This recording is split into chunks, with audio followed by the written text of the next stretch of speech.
இருக்கும்போது நீங்க வந்து நாலு அடி அடிச்சா கூட நான் என்ன கேட்க மாட்டேன். எனக்கு இவர் மேல தப்பு வார்த்தை பேசிட்டாரு, கை குழந்தை பேசிட்டாரு. கை குழந்தைய வச்சுட்டு குழந்தையோட வந்து அடிக்கிறாங்க. நாளைக்கு என்னன்னா நீங்க பண்ண மாட்டாங்க. வேற குழந்தைய வச்சுட்டாங்க கெச்சரமா இருந்தீங்களா?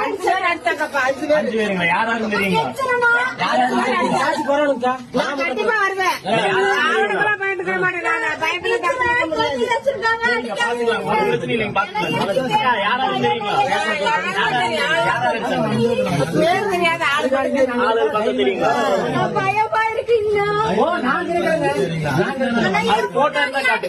நாளைக்கு என்னன்னா இப்ப யாருன்னே தெரியல.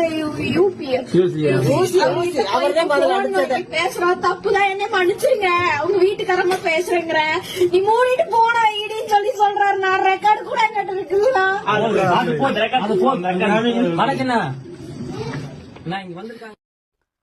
பொள்ளாச்சியில் மகளிர் மீது நடத்தப்பட்ட தாக்குதல் வன்மையாக கண்டிக்கத்தக்கது என்று தவிக தலைவர் விஜய் கண்டனம் தெரிவித்திருக்கிறார். இது பற்றிய கூடுதல் தகவல்களை செய்தியாளர் கார்த்திக் விவரிக்க கேட்போம். கார்த்திக், இந்த சம்பவத்தின் முழு பின்னணி என்ன? வணக்கம். கோவை பொள்ளாச்சி அருகே வந்து பாத்தீங்கன்னா வாக்கு சேகரிக்காக வீட்டில் வந்து சென்றிருக்காங்க. அப்போது அங்க வந்து பாத்தீங்கன்னா ஒவ்வொரு கட்சியினரும் வந்து அவருடைய கட்சி சார்பான வேட்பாளர் சார்பான ஸ்டிக்கர்கள் வந்து ஒட்டப்பட்டது வழக்கமா இருக்கு. இது தொடர்பாக வந்து ஏற்கனவே வந்து அந்த பகுதி வந்து தமிழக வெற்றி கழகத்தை சேர்ந்த ஸ்டிக்கர்கள் வந்து ஒட்டப்பட்டிருந்ததாகவும், அதே சமயம் மாற்று கட்சியினர் வந்து அந்த ஸ்டிக்கர் ஒட்டுவதற்கு வந்தபோது இது தொடர்பாக வந்து எதிர்ப்பு தெரிவித்ததாக ஒரு வாக்குவாதம் ஏற்பட்டதாக கூறப்படுகிறது. அதற்கு அந்த பெண்ணை வந்து கட்சியினர் வந்து மிரட்டியதாக கூறப்படுகிறது. இதனால் அந்த பெண் வந்து சம்பந்தப்பட்ட தமிழக வெற்றி கழகத்தை சேர்ந்த நிர்வாகிகளிடம் வந்து இது தொடர்பாக வந்து தெரிவிச்சிருக்காரு. அதாவது இவங்க வந்து எங்களை வந்து ரொம்ப மிரட்டுறாங்க, இது ரொம்ப பயமா இருக்கு, வீட்டுல யாரும் இல்ல அப்படிங்கிற மாதிரி அவங்க சொல்லியிருக்காங்க. அதை வந்து நிர்வாகிகள் வந்து வீடியோவை எடுத்து சமூக வலைதளத்தில் வெளியிட்டிருந்தாங்க.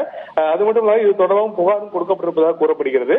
இந்த சூழலில் வீடியோ சமூக வலைதளங்கள் வேகமா பரவியதை அடுத்து தமிழக வெற்றி கழகத்தின் தலைவர் விஜய் வந்து இது தொடர்பான ஒரு அறிக்கையை வந்து வெளியிட்டிருக்காரு. அதாவது வந்து பாத்தீங்கன்னா குறிப்பா திமுகவை வந்து குறிப்பிட்டு அவர் வந்து இந்த அறிக்கையை வந்து வெளியிட்டிருக்காரு.